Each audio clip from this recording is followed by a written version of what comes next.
Assalamualaikum warahmatullahi wabarakatuh. Perkenalkan, kami dari kelompok 7, mata kuliah Analisis dan Perancangan Perusahaan. Di sini kami akan mempresentasikan hasil diskusi kami, yakni dengan produk K-Arsip dokumen di PT WordPress Furniture. Sebelum memulai presentasi, saya akan memperkenalkan anggota dari kelompok kami. Yang pertama ada Samsul Huda dengan NIM 202057025. Yang kedua ada Lutfi Imam Khairul Sadikin dengan NIM 202057026. Dan yang terakhir ada saya sendiri, yakni Himawafatul Muflihah dengan NIM 202057032. Selanjutnya akan disampaikan oleh Samsul Huda. Kepadanya dipersilakan. Ya, terima kasih Mbak Ima. Studi pendahuluan. Segala kegiatan yang dilakukan di kantor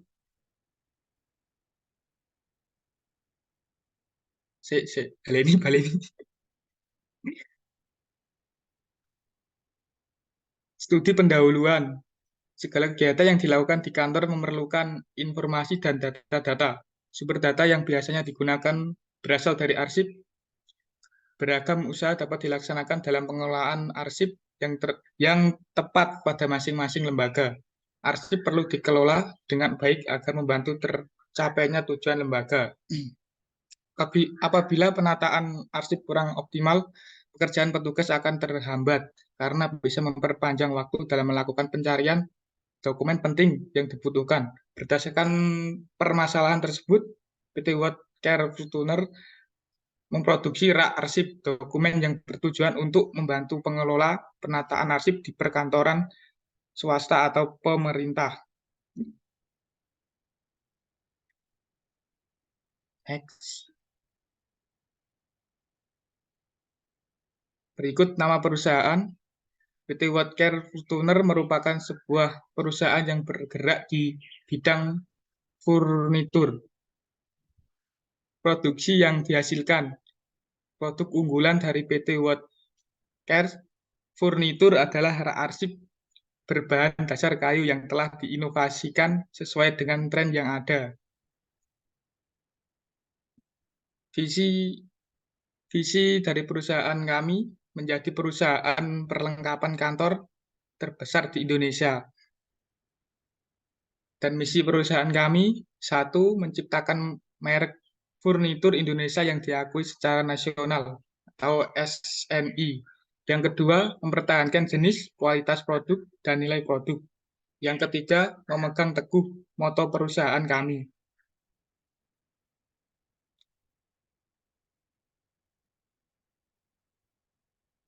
Moto terbesar menjadi perusahaan furnitur di Indonesia yang terpercaya.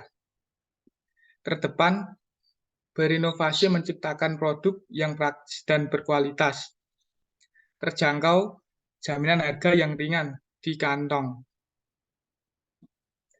Berikut struktur organisasi perusahaan kami. Pertama, owner, lalu manajer utama, dibagi menjadi 4, kepala departemen logistik, kepala departemen produksi, kepala departemen keuangan, kepala departemen pemasaran, kepala departemen SDM. Selanjutnya, staf pergudangan, staf quality control, staf produksi, selanjutnya lagi staf accounting, staf purchasing, staf pemasaran, staf personalia. Staf produksi dibagi lagi menjadi 6, yaitu staf pengukuran, staf pemotongan, staf pengeboran atau pelubangan, staf penghalusan, staf pengecatan, staf perakitan. Lokasi perusahaan kami, PT WordCare Furnitur, berlokasi di Gondang Manis, Bayi Kudus, dengan luas bangunan sebesar 900 persegi dan luas lahan sebesar 6.677 persegi. Lokasi ini cukup strategis karena terdapat di kawasan industri. Masa kehidupan produk yang pertama, tahapan pengenalan. Tahapan pengenalan ini yaitu strategi pemasaran yang perusahaan kami gunakan adalah dengan membangun kesadaran masyarakat akan produk secara meluas dan mendorong konsumen untuk mencoba produk dari perusahaan ini. Produk yang diberikan oleh perusahaan ini memiliki model yang unik dan terbatas guna menghindari terjadinya kebingungan pada calon pembeli dan memudahkan mereka untuk mengenal ciri produk dan dengan cepat. Yang kedua yaitu tahap pertumbuhan permintaan. Tahap ini tingkat penjualan produk perusahaan ini meningkat secara drastis sehingga upaya yang dilakukan perusahaan ini untuk mengatasi hal ini adalah dengan menyesuaikan kebutuhan konsumen, membangun pangsa pasar yang kuat, dan meningkatkan kualitas produk serta memperluas segmen pasar baru. Yang ketiga yaitu tahap pertumbuhan stabil. Pada tahap ini strategi yang digunakan perusahaan dalam mengatasi permintaan pasar yang semakin meningkat adalah selalu memberi kualitas produk dan pelayanan yang maksimal supaya para pelanggan puas dengan produk yang ditawarkan oleh perusahaan sehingga tingkat penjualan akan terus meningkat. Tahapan yang keempat yaitu tahap puncak. Pada tahap ini strategi yang digunakan oleh perusahaan ini dalam mengatasi permintaan pasar yang melonjak drastis adalah menambah bahan baku produk, menambah karyawan, dan meningkatkan angka produksi. Tahapan yang kelima yaitu tahap kemunduran. Pada tahap ini, strategi yang digunakan perusahaan ini dalam menangani tingkat permintaan terhadap produk yang semakin menurun adalah mencari pasar baru, mengubah dan mencari penggunaan atau manfaat baru pada produk, dan saling bekerja sama dengan partner yang saling menguntungkan satu sama lain.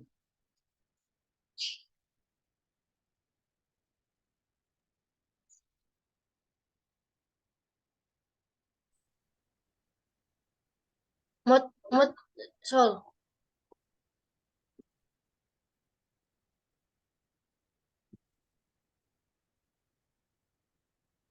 Mut sek, pinmu.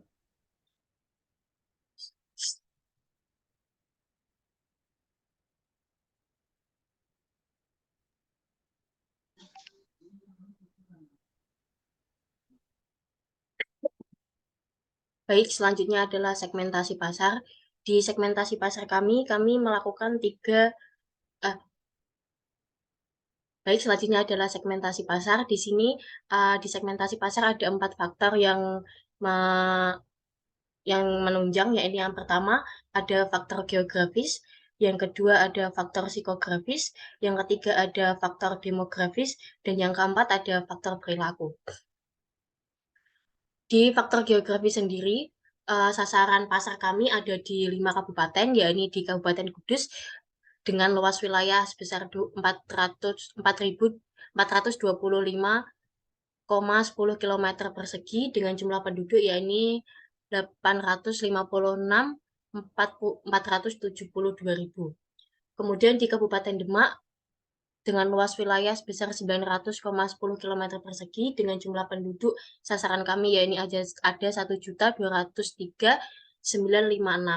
Kemudian di Kabupaten Jepara sendiri dengan luas wilayahnya 1059,20 km persegi dengan jumlah penduduk sebesar 1.188.510 orang. Kemudian di Kabupaten Semarang dengan luas wilayahnya yakni 950,20 km persegi dengan jumlah penduduknya yakni 1.053.094 orang.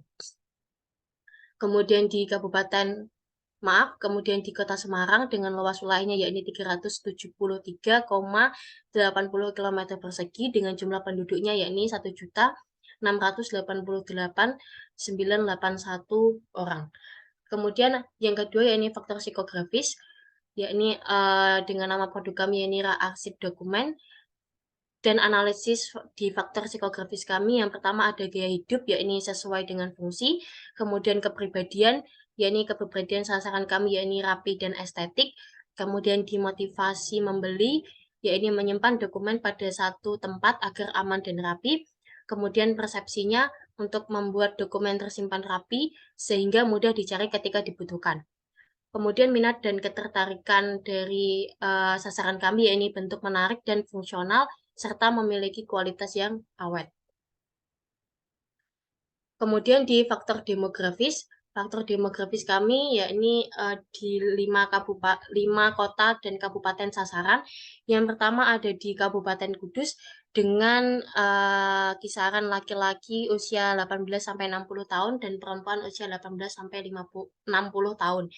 Dengan jenis kelamin yakni unisex, dengan pekerjaan yakni karyawan kantor, pendapatan menengah sampai menengah ke atas dengan pendidikan yakni SMA sampai S3 dan jumlah penduduk sesuai target pekerjaan yakni laki-laki yang bekerja sebagai karyawan sebesar 135.272 orang dan perempuan yang bekerja sebagai karyawan yakni 135.788 jiwa dan jumlahnya yakni 271.60 jiwa.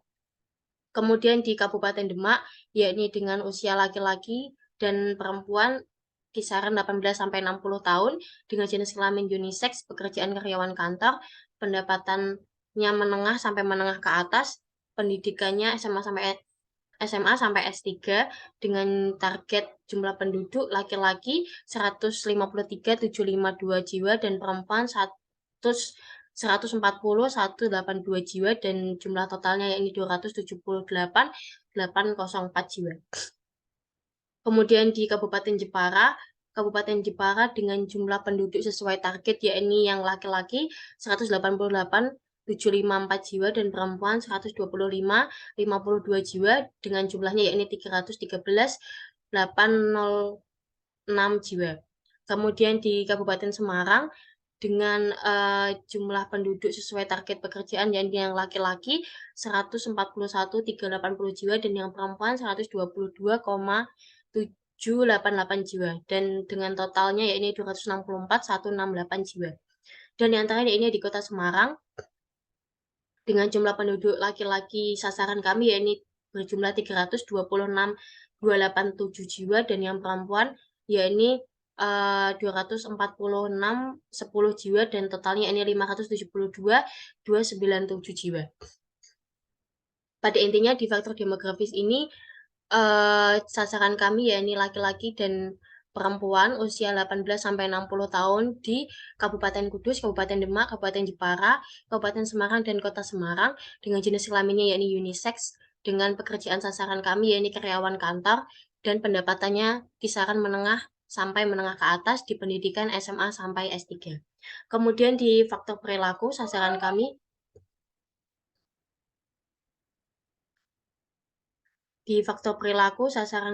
yakni dengan nama produk arsip dokumen dan kesempatan penggunaan yakni setiap saat ketika hendak menyimpan dokumen-dokumen penting. Kemudian faktor perilakunya manfaat yang dicari konsumen yakni dapat menyimpan dokumen dengan baik serta memiliki kualitas yang awet dan tingkat pemakaian yakni rendah sampai sedang. Loyalitas konsumen yakni loyal dengan sikap konsumen netral, penggunaan media internet, sosial media dan online shop dengan metode pembayaran yakni COD, M-Banking atau e-wallet. Selanjutnya kompetitor produk kami. Yang pertama ada IKEA dengan nama produknya ini Kallax dengan warna putih ukuran 182 kali 182 cm dan harga di IKEA yakni 2.699.000. Kemudian kelebihan di IKEA ini yakni desain sederhana dengan garis yang bersih membuat Kallax fleksibel dan mudah digunakan di rumah. Kemudian yang kedua ada Informa, yakni nama produknya Informa Lemari dengan informal lemari, kantor setengah pintu kaca geser dengan warna putih, harganya kisaran Rp2.999.100 dengan ukurannya yakni 90 kali 40 kali 185. Kemudian kelebihan di Informa ini yakni terdapat 6 tingkat rak di bagian dalam, kuat, kokoh, dan tahan karat dengan model pintu geser dan dilengkapi dengan kunci. Yang ketiga yakni kompetitornya di Furniture Semarang dengan nama produk rak arsip lemari dokumen kantor dengan pintu kaca, warnanya biru, harganya kisaran 2.500.000, ukurannya sesuai dengan pesanan. Kemudian kami juga melakukan analisis SWOT. Analisis SWOT di sini ada strength, yakni memudahkan dalam mengkoordinir bekas-bekas perantoran sehingga ruangan terlihat lebih rapi. Kemudian ada weakness dari produk kami, yakni mudah dimakan rayap karena produk berbahan kayu dan produk berat sehingga sulit untuk dipindahkan dan dibongkar pasang. Kemudian opportunities dari produk kami yakni bahan baku kayu mudah didapatkan, serta desain produk yang menarik dapat menarik minat pembeli. Kemudian ada threat dari produk kami yakni banyaknya pesaing mengakibatkan konsumen dapat melakukan perbandingan dalam pembelian produk. Kemudian SO strategis kami yang kami lakukan yakni strategi yang kami gunakan adalah menjaga kualitas produk sesuai dengan SOP yang telah ditetapkan oleh perusahaan. WO strategis kami yakni memberikan bonus berupa produk latex di setiap pembelian. Produk latex digunakan untuk mengantisipasi kayu yang dimakan rayap. Kemudian ST strategis kami yakni memberikan garansi pada setiap pembelian produk dengan jangka waktu yang telah ditentukan. Lewat garansi tersebut, nantinya konsumen dapat memberikan saran dan masukan pada produk kami. Kemudian WT strategi kami yakni memberikan desain sesuai dengan permintaan pelanggan. Kemudian kami juga menganalisis marketing mix yang ada 4 poin. Yang pertama ada produk, yaitu pada faktor ini dilakukan perencanaan dan mengembangkan produk atau jasa yang tepat untuk dipasarkan. Keputusan mengenai kualitas, merek, warna, dan lain-lain. PT Worldcraft Furniture melakukan peningkatan kualitas produk rak-arsip dengan menggunakan material berbahan baku yang telah disesuaikan dengan SOP perusahaan. Kemudian yang kedua ada point price, yaitu perusahaan dapat menentukan saluran distribusi untuk produk yang dihasilkannya agar sampai ke pasar yang tepat dengan waktu yang tepat pula. Kemudian point price, yaitu perusahaan dapat menentukan harga atau tarif dari produk atau jasa yang dihasilkan dengan menetapkan potongan atau diskon, pembebasan biaya angkut, dan lain-lain. Harga yang ditawarkan oleh PT Worldcraft Furniture diperhitungkan seminimal mungkin agar tidak melampaui budget pangsa pasar sasaran perusahaan. Kemudian yang poin terakhir ini promotion, yaitu faktor ini digunakan untuk memberikan informasi mengenai produk dan melakukan persuasi terhadap konsumen. Strategi promosi dilakukan oleh perusahaan, yakni menggunakan media sosial serta marketplace yang telah ada. Kemudian ada peranan pemerintah. Kementerian Perdagangan atau Kemendak resmi menerbitkan aturan penghapusan sistem verifikasi dan legalitas kayu atau SVLK untuk industri furniture di sektor hilir. SVLK ini bertujuan untuk memastikan bahan baku kayu yang dimanfaatkan ilegal. Peraturan tersebut tertuang dalam Peraturan Menteri Perdagangan atau Permendak nomor 15 tahun 2020 yang berbunyi bahwa guna memberikan kepastian berusaha untuk mendukung efektivitas pelaksanaan ekspor produk industri kehutanan dan untuk melaksanakan hasil keputusan rapat koordinasi bidang perekonomian perlu melakukan penyederhanaan perizinan ekspor produk industri kehutanan. Kemudian ada proyeksi dan permintaan pasar.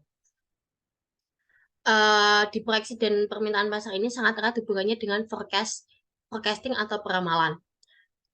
Untuk menentukan forecasting, kami menentukan data demand produk dulu. Data demand produk ini kami mengambil dari jurnal, yakni yang ditulis oleh Kandrianto, Amalia, dan Ramadan di tahun 2020. Data demand ini kami menggunakan data demand bulanan, yakni mulai bulan Juni sampai dengan bulan November dengan total demand yang ada ini sekitar 18.505 permintaan. Kemudian kami melakukan perhitungan forecasting dengan menggunakan aplikasi POMQM. Di sini kami mengambil forecasting demand model moving average. Seperti yang terlihat pada gambar, Dapat diketahui bahwa nilai forecasting tertinggi terdapat pada metode moving average atau MA dengan nilai MAD sebesar 204,222 dengan nilai MAP sebesar 11,039% sehingga dapatkan jumlah permintaan produk reaksi dokumen untuk periode selanjutnya diperkirakan sekitar 1798,667 produk. Kemudian kami melakukan analisis aspek teknis dan teknologi. Pada proses ini, PT Woodcraft Furniture melakukan analisis mesin yang digunakan. Berikut adalah departemen dan mesin yang digunakan. Di departemen pengukuran, kami menggunakan meja ukur. Di departemen pemotongan, kami menggunakan mesin gergaji. Di departemen pelubangan, kami menggunakan mesin router. Di departemen pengeboran, menggunakan mesin bor. Di departemen pembubutan, menggunakan mesin bubut. Di departemen pengamplasan, menggunakan mesin amplas. Di departemen pengecetan, menggunakan kompresor cat. Di departemen pengeringan, menggunakan kipas blower. Departemen pengamplasan menggunakan amplas, dan di departemen perakitan menggunakan meja rakit. Kemudian ada dana pembiayaan proyek. Di sini kami menggunakan tabel perhitungan prosedur yang telah kami buat. Yang pertama ada pengajuan nama perusahaan terbatas, kemudian ada pembuatan akte pendirian PT, kemudian ada pembuatan SKPDP, kemudian ada pembuatan NPWP, pembuatan anggaran dasar perseroan, mengajukan SIUP, mengajukan tanda daftar perusahaan, dan berita acara negara Republik Indonesia dengan total biaya untuk pemenuhan prosedur pembiayaan proyek di sini sebesar 3.400.000. Kemudian ada dana pembiayaan proyek yang kedua, yaitu kami melakukan perhitungan konstruksi. Yang pertama ada perseroan terbatas. Yang pertama ada kegiatannya ini sosialisasi di tahap prakonstruksi, kemudian di tahap konstruksi yang pertama kegiatannya ini persiapan konstruksi, kemudian pondasi dan struktur, pengerjaan ground dan water tank, pengerjaan struktur baja dan kanopi, pengerjaan dinding partisi, pintu dan jendela, kemudian ada pengerjaan plafon, pengerjaan atap, pengerjaan saniter, pengerjaan pagar, pengerjaan drainase, instalasi listrik, instalasi air, instalasi internet dan telepon, dan pengerjaan tata udara. Total dari perhitungan konstruksi yang kami perkirakan yaitu sebesar Rp1.483.080.000. Kemudian ada dana pembiayaan proyek selanjutnya, ini ada biaya perusahaan. Di sini kami ada biaya perusahaan yang pertama, yakni ada pembelian tanah, yakni ada biaya pengecekan dan biaya pengukuran sebesar 60 juta.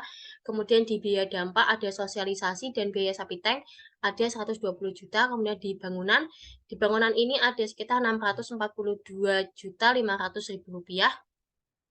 Kemudian di kantor ini kami ada total dana yakni 28 juta. Kemudian di kantor ini ada 97.500.000 rupiah, dan yang terakhir ada di material handling.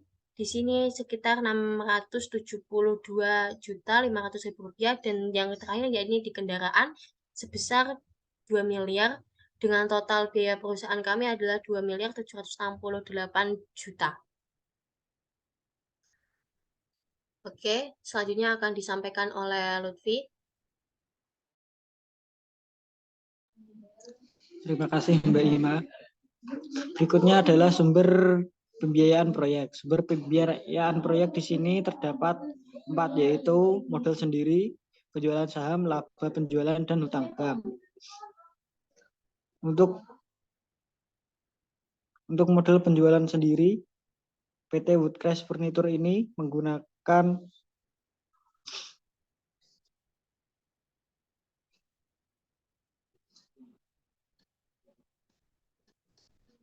next saja. Oh ya, untuk modal sendiri atau equity capital berasal dari penerbitan saham dari laba yang ditahan atau retaining earning dari PT Woodcraft Furniture. Untuk laba yang ditahan sendiri atau retained earning merupakan dana proyek yang berasal dari laba yang ditahan dari PT Woodcraft Furniture. Hal ini berarti dana didapat dari dalam organisasi PT Woodcraft Furniture sendiri. Kemudian yang adalah hutang. Hutang merupakan sejumlah uang yang dipinjam dalam jangka tertentu untuk mendanai proyek PT Woodcraft Furniture ini. Pada sistem hutang ini, kreditor akan membebankan bunga dengan persentase tetap dan pembayaran kembali hutang pokok sesuai dengan perjanjian dengan PT Woodcraft Furniture. Kreditor di sini memerlukan beberapa jaminan atas dana yang dipinjamkan, yaitu pengaturan antara jadwal pengembalian, adanya security dari pihak pemberi pinjaman, kemudian fee dan biaya administrasi, kemudian bunga pinjaman. Nah, next. Nah, di sini kewajiban finansial. Kewajiban finansial dari PT Woodcraft Furniture ini merupakan tanggung jawab atau kewajiban yang harus dipenuhi dari PT Woodcraft Furniture dalam konteks keuangannya. Kewajiban finansial di sini mencakup pembayaran utang, pembayaran gaji karyawan, pembayaran pajak, dan sebagainya. Nah, berikut adalah tabelnya, yaitu pembiayaan bahan langsung dengan rincian persediaan awal sejumlah 1.007.088.000. Kemudian biaya pembelian 96 juta rupiah, kemudian kemudian potongan pembelian atau diskon sebesar 50.500.000 rupiah, kemudian pembelian bersih sebesar 1.052.588.000 rupiah, kemudian bahan siap pakai yaitu 1.052.588.000 rupiah, dan persediaan akhir sebesar 105.260.000 rupiah. Total biaya bahan terpakai adalah 947.328.000 rupiah. Nah, untuk biaya pekerja langsung terdiri dari staf pengukuran, staf pemotongan, staf pengeburan, staf penghalusan, staf pengecatan, dan staf perakitan. Dengan rincian biaya sebesar 2.610.000 rupiah. Untuk biaya pabrik sendiri, biaya pabrik tak langsung terdiri dari bahan tak langsung, pekerja tak langsung, depresiasi bangunan, depresiasi mesin atau peralatan, perawatan bangunan, pajak bumi dan bangunan, asuransi, dan BTPL lainnya yang memiliki jumlah 516.684.000 rupiah. Nah, total dari jumlah biaya produksi sendiri adalah 4.774.013.000 rupiah. Next. Nah, untuk penilaian kelayakan finansial, di sini penilaian kelayakan finansial menggunakan net present value, internal rate of return, dan payback period. Nah, untuk tabel di net present value yaitu dengan tingkat 5%. Adapun modal awalnya yaitu 4.574.832.500 rupiah. Kemudian untuk jumlah penjualan pada tahun pertama yaitu 5.225.220.000 rupiah. Kemudian penjualan pada tahun kedua 6.127.800.000 rupiah. Untuk penjualan tahun ketiga yaitu sebesar 5.910.240.000 rupiah. Kemudian penjualan keempat yaitu 6.152.160.000 rupiah. Kemudian untuk tahun kelima yaitu 6.207.060.000 rupiah. Nah, dengan perhitungan net present value maka didapatkan hasil yaitu 13.340.367.500 rupiah, sehingga dapat dikatakan investasi perusahaan adalah layak. Kemudian untuk internal rate of return, di sini dengan modal awal pada yang telah dijelaskan sebelumnya didapatkan perhitungan internal rate of return sebesar 117,09%, sehingga dapat dikatakan investasi ini menguntungkan. Kemudian payback period. Payback period merupakan berikut merupakan yaitu dari total investasi modal awal sebesar 4.457.832.500 rupiah dengan net cash flow 5.400.000 473.896.274. Didapatkan nilai payback period yaitu pada tahun kelima dengan umur investasi selama 6 tahun. Next. Nah, untuk manfaat ekonomi sosial sendiri pada PT Woodcraft Furniture ini berkontribusi dengan membuka lapangan pekerjaan bagi semua golongan masyarakat tanpa adanya diskriminasi dan menjunjung kesetaraan. Kemudian untuk tumbuh dan berkembang, kemudian yang kedua adalah tumbuh dan berkembang bersama masyarakat. PT Woodcraft Furniture menyadari tanggung jawab untuk berkontribusi bagi masyarakat sosial dan peningkatan taraf hidup masyarakat. Kemudian yang ketiga adalah lingkungan hidup. Sebagai perusahaan yang menggunakan sumber daya alam dalam kegiatan operasionalnya, PT Woodcraft Furniture bertanggung jawab untuk menjaga dan melestarikan lingkungan, kualitas air dan udara, serta fasilitas umum sekitar operasional perusahaan. Next. Nah, tahapan studi kelayakan. Tahapan studi kelayakan yaitu penentuan ide. Ada penentuan ide yaitu dengan produk yang dibuat arsip dokumen. Kemudian keunggulan produk memudahkan dalam mengkoordinir berkas-berkas perantauan sehingga ruangan terlihat rapi. Kemudian analisis aspek teknis, analisis aspek keuangan, analisis aspek ekonomi sosial, dan analisis aspek lingkungan. Untuk analisis aspek pasar sendiri, PT Woodcraft Furniture melakukan pemasaran secara pasti dan penyebaran kuesioner. Karena memang produk yang dihasilkan berkualitas sehingga dapat memuaskan dan membangun kepercayaan konsumen. Kemudian untuk analisis aspek teknis, PT Woodcraft Furniture ini masih menggunakan teknologi yang sederhana dari alat-alat dan bahan yang proses digunakan masih dengan manual. Bahan-bahan pun adalah bagian penting yang dilakukan proses ketersediaan bahan-bahan, pemilihan bahan-bahan, penggunaan bahan-bahan, dan kualitas bahan-bahan serta produk yang dihasilkan merupakan hal yang harus diperhatikan di sini. Kemudian untuk analisis aspek ekonomi sosial, PT Woodcraft Furniture memberikan dampak positif bagi masyarakat sekitar melalui bahan sisa produksi yang tidak merusak lingkungan dan dapat digunakan masyarakat sekitar.